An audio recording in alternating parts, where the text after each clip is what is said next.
What is going on, you guys? Welcome back to the channel. Today is the NORCAL CRX owners car meet. It starts in about 10 minutes and I am about 35 minutes out. Maybe I choose to be fashionably late. Let's get to it.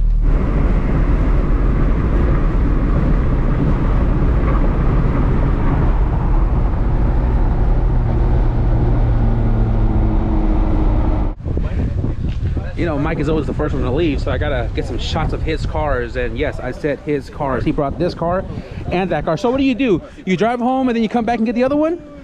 Who's your secondary driver? Pop the hood. My brother-in-law. I'll put the hood, man. What? Pop the hood? Yeah, who? What? Waiting, you know? Oh. Got the keys. What the hell is that? I got both my keys on here. Oh wow. Fancy.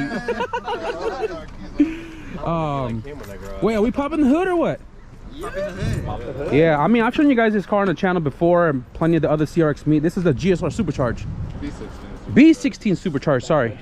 I mean, who likes B16s? Yeah, I guess. They were free motors and stuff. You can't beat it. You can't beat it. Goodness. I've shown you guys this Free before, motors, Supercharged. So along with it. Yeah. Sick, dude. Sick. That's the B16? Yeah. Give him some hope because he's B16 too, you know? I got a B16 in that one. Yeah, but it only makes like, what, 130? No. 187, okay? No. Are you in them OG STR cam gears? My guy. The fact that he has AC? Yes. I mean, you can put AC in your car too if you want. Yeah. I know. Which guy in the NORCAL CRX owners group was selling the whole entire AC unit? That was Oh, man. that was It's not a while back. Or was it CRX dude? recent. I think it was. Yeah. Oh, it was Eugene? Yeah, okay, okay. Full Yeah, good, man. I wish I had more than one CRX. Try to get some of these other cars before they leave. There was a really nice red J-front CRX with TE OGs. He actually left after we ate, so we all ate inside earlier. Obviously, if you guys haven't noticed, we were at the NORCAL CRX owners meet, and a lot of cars already left, but you know, some of us like to stick to the end, chop it up, hang out, because we don't get to do it often. So this is Rudy's car, obviously mine over there. Take you guys across the parking lot to some of the main guys. Ha ha ha ha. Look left. All right, let's go, let's go, let's go.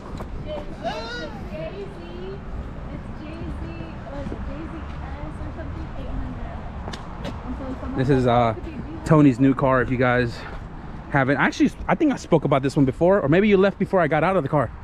Because every time I show up, you be leaving already.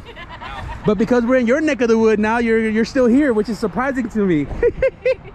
You got Don's. You guys remember this car at the last brewery factory? This one is on the ITBs, right? No. No? No. Who's on? No, not me. You sure? Huh? This is Chad's. Last time I saw this was a while ago actually, and I'm actually kind of bummed because I don't remember this. So yeah, that kind of sucks. But this is Chad's. First time he brought it out in a long while. This thing hibernates pretty much all of its life, and very mint. But we're out here today, not a lot of cars because a lot of people left while we were eating inside, but regardless, we're out here with the homies and we're just vibing out, having a good time. And per usual, always one of the last to leave the parking lot. Just me and Rudy. Rudy's actually gonna be following me home because he wants to do a little mod to his intake, and I was like, yeah, I should have some material. So if you want, I'm not really doing much today, and maybe we'll get home and work on his car a little bit. He actually lives further up north, but today's his day off, so he's gonna follow me home, and let's get to it.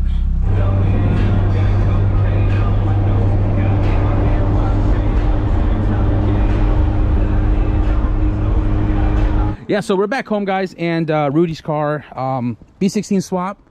It has ITR pistons, basic, very basic, and this is literally like almost in a sense of a daily / his track car. And he followed me home. Obviously, like I mentioned earlier, he wants to do an extension for this intake pipe. So if you look, it is a 3-inch tubing to a coupler to a little flex tube that goes into the stock air box, right? So you want to eliminate this, obviously, because it's not connected, and we're just going to try to build off of this tube and make it all aluminum to eliminate this coupler to go into the intake. So I'm going to grab some 8mm, take this off, and then see what material I have to connect this to that.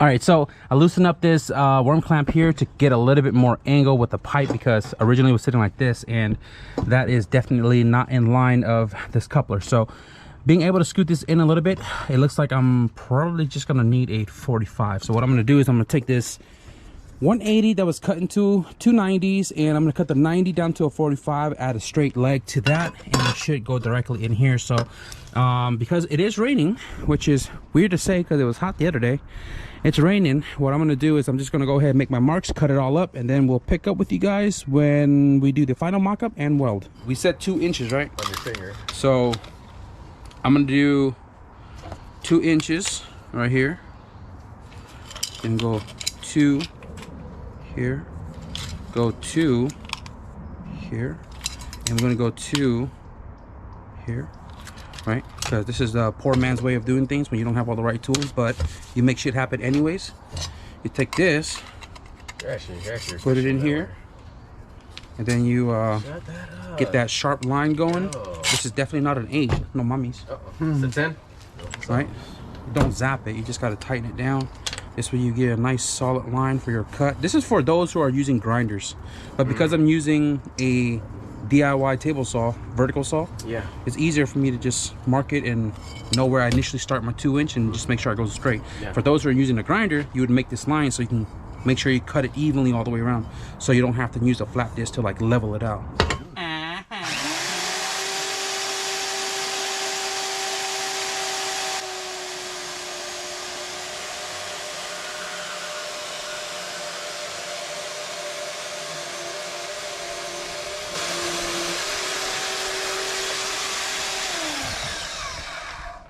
And you take one of these deburring, you deburr it, and then most people put this on like a belt sander or whatever, and they smoothen out that edge. But me, I'm just gonna use my grinder.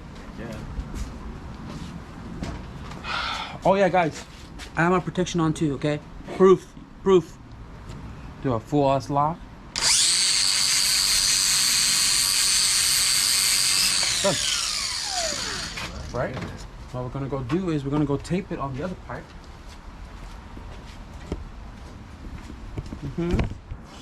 Right. Cut it. Right. Connect this two together like this. Don't gotta be perfect because it's a straight end, right? Bada bing. Then this should just go right into here.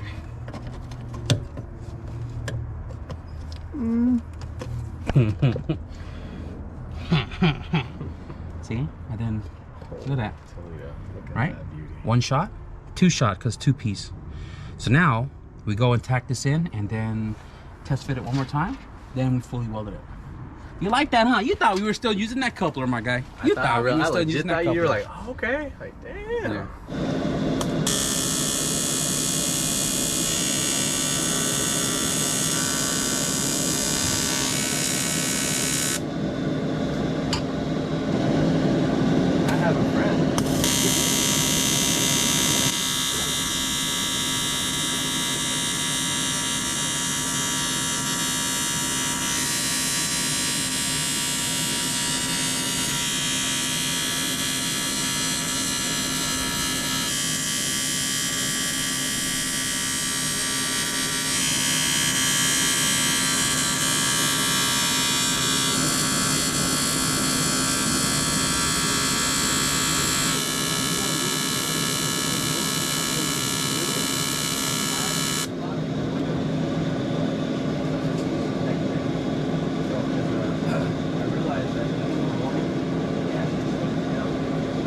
Guest star. Dana. Y'all want to see some cheeks? Got my boy right here. All right, guys, so we got the intake all welded up, and I think this is a great time to use that bead roller that was sent to the PO box right there. And this end right here that goes into the throttle body doesn't have a bead roll on it, obviously.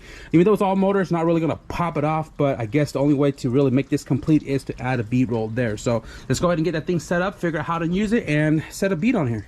So guys, we have the bead roller on my little table vise. I actually need to upgrade this to a much bigger one, but for right now, hopefully this won't move around too much. But it is a, I don't know if that's an N or H, H-I-W-O-W, I'm sorry, but anyways, this is a bead roller, and pretty straightforward to use. You put the handle on, screw it down, and then you have this little knob that moves the die up and down, and you want to clamp on it a little bit so that way it can indent the pipe.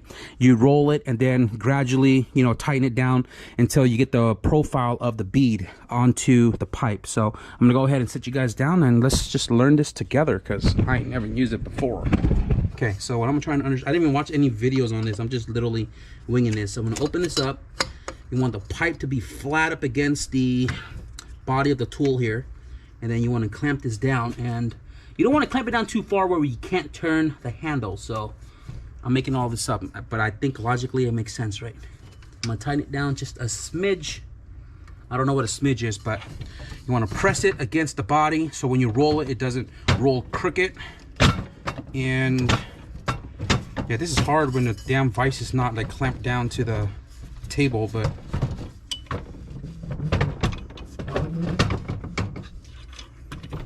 okay, I definitely need a vise that is clamped to the table, because this is not efficient. But we started our little bead, so I'm gonna go ahead and start clamping it down. Push it in flat, make sure it's flat, yep. So that the bead's on the same spot every single time. Yes, sir. Let's go. Okay, so now see how I loosened up? So that means now I need to tighten it down a little bit more. Get the indentation to come out. All right, this might be the last one because I can already see it bulging a little bit.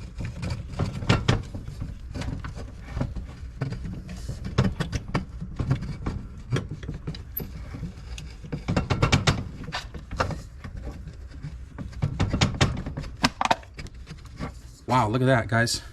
That is a nice clean bead roll. And most definitely you need a really nice big stabilized vise to do this. If my small little vise was actually clamped down, it would work just as well as a big vise, but I feel like I need a big vise for everything else that I do here in the garage, so maybe I'll buy a new one soon. But that is the bead roll. This is the little arm that we're going to be installing back into the car, so let's go ahead and put this back into the engine bay. Loosen this mother sucker. Okay, this is probably going to go on the pipe first. So we slip it on. All the way, right? This all the way. Just leave. There we go. Decent throttle body.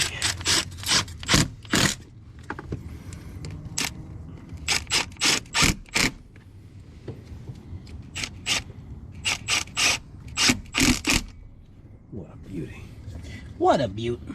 Look at the graciousness of it. Yes, yes. This got this little tube out here.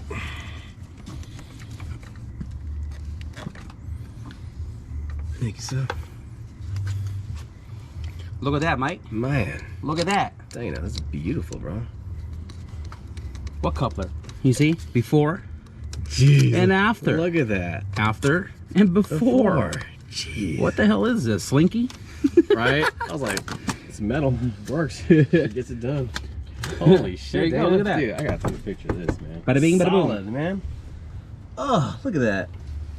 Yes, Dang. sir. Dude, thank you so much, Yes, man. sir. You already know, man. All right, guys. So we're going to wrap it up for tonight. Man, today was the NORCAL CRX owners car meet, and it is actually the last one for the year. I actually didn't even know it was this week. I thought it was next week, but Chad called me and told me that it was today, so I rolled out of bed, got out there, hung out with some friends, ate some food, and now we're back here. Rudy followed me all the way here to get a quick little intake modification for his intake arm, and he is super stoked, man. I knocked that out, and you know, it was fun to use that new bead roller, because that bead roll definitely came out really clean, and I didn't have another end to weld onto it. So came in clutch, man. Shout out to Tom, I believe it was, that sent it to me. Thank you so much for that. And definitely going to be using a lot more when I buy a new vise. But as far as tonight goes, we are going to wrap it right here. And I hope you guys enjoyed this video a little bit. I hope you guys enjoyed some of the CRX that I've shown. There was a lot more that I didn't catch because they already left. But if you guys enjoyed this video a little bit, be sure to leave a thumbs up. And if you guys want to stick around for some regular programming stuff here in the garage, because, you know, Dyno Day is coming up. Got a couple of cars we're going to be working on throughout this week as well too. So if you guys want to stick around and see all of that, be sure to hit the subscribe button. But with that being said, thank you guys for watching, and I'll see you guys in the next video. Peace.